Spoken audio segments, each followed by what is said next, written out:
Local residents and eyewitnesses said dozens of Israeli tanks and military vehicles have pushed into a major residential district of Gaza City on the second day of Israel's ground offensive aimed at occupying the area.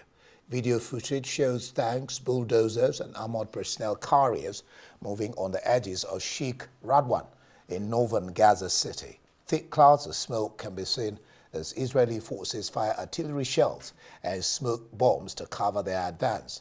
Israel says the aim of its Gaza City offensive is to free hostages held by Hamas and defeat up to 3,000 fighters in what it describes as the ground's last stronghold. But the operation has drawn widespread international condemnation. Meanwhile, WHO Chief Tedros Adhanom Ghebreyesus denounces inhumane conditions in Gaza as the Israeli army intensifies its assault on the territory's largest urban hub. There is no medical care or medicine. We call on all Arabs and non-Arabs to stand with us for God's sake, to relieve the suffering and stop the war. We are exhausted. We are not fighting. We are not fighting America or Israel. We are advocates of peace and we want to live, so let us live. Israel's military incursion and evacuation orders in northern Gaza are driving new waves of displacement, forcing traumatized families into an ever-shrinking area as famine persists.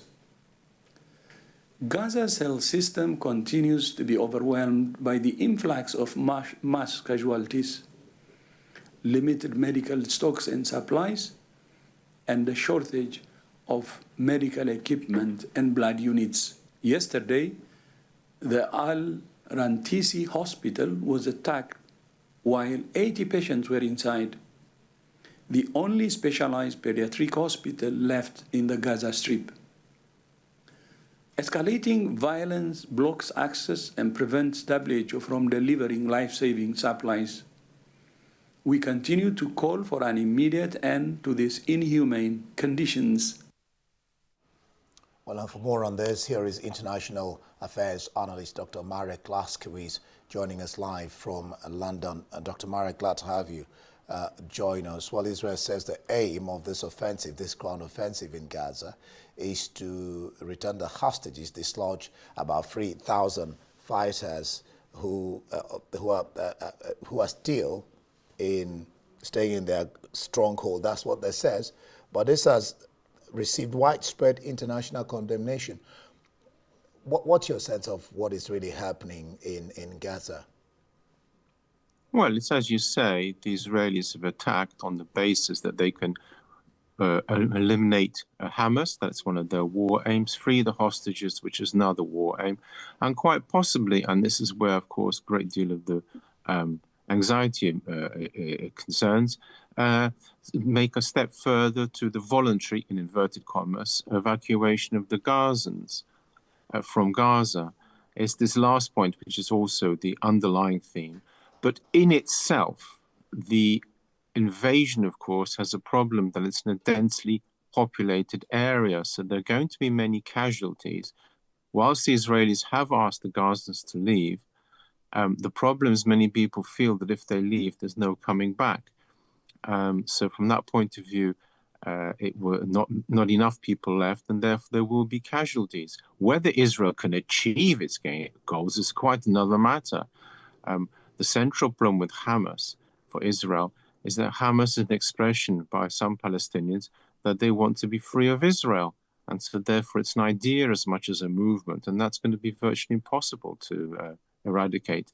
And whether they find the hostages alive, it does seem unlikely, because obviously what Hamas might well do is kill the hostages as soon as the IDF approaches.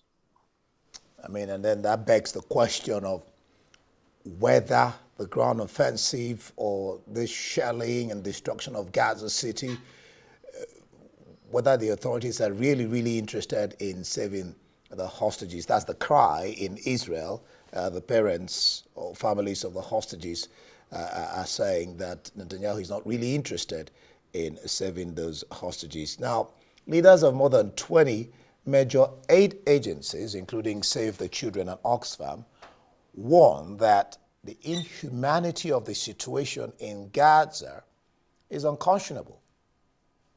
Yes, the central problems this offensive is, of course, causing inhumane conditions, as those aid agencies rightly state. And these conditions will only worsen with the offensive. And therefore, it does appear to be an extremely bad time for anyone who is living in Gaza, to put it mildly.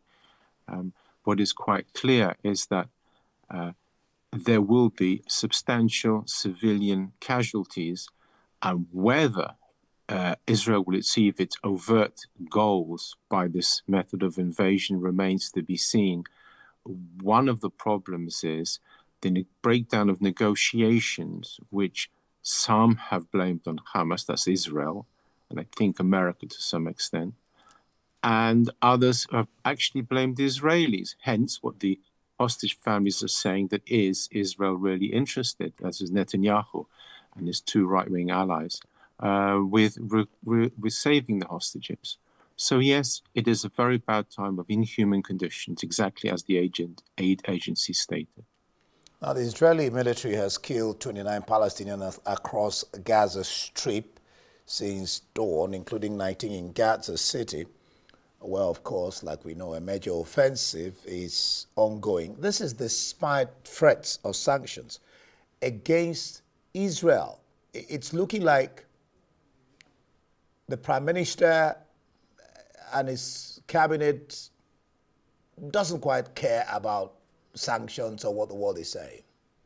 Sanctions, unfortunately, don't really work. First of all, they've got to be applied, and a tool, or indeed properly, which is rarely the case. It wasn't even applied against Russia. Secondly, to be honest, Israel just simply is uninterested in what the rest of the world thinks, and so sanctions are just of no interest to them. And the world condemnation, nothing interests them except for their desire to overtly, as they say, eliminate Hamas and require the hostages, or as possibly some of the critics indicate, that it may be part of their strategy to ethnically cleanse the strip of Gazans. Now, this is interesting. Half of U.S. public views Israel's war on Gaza as excessive.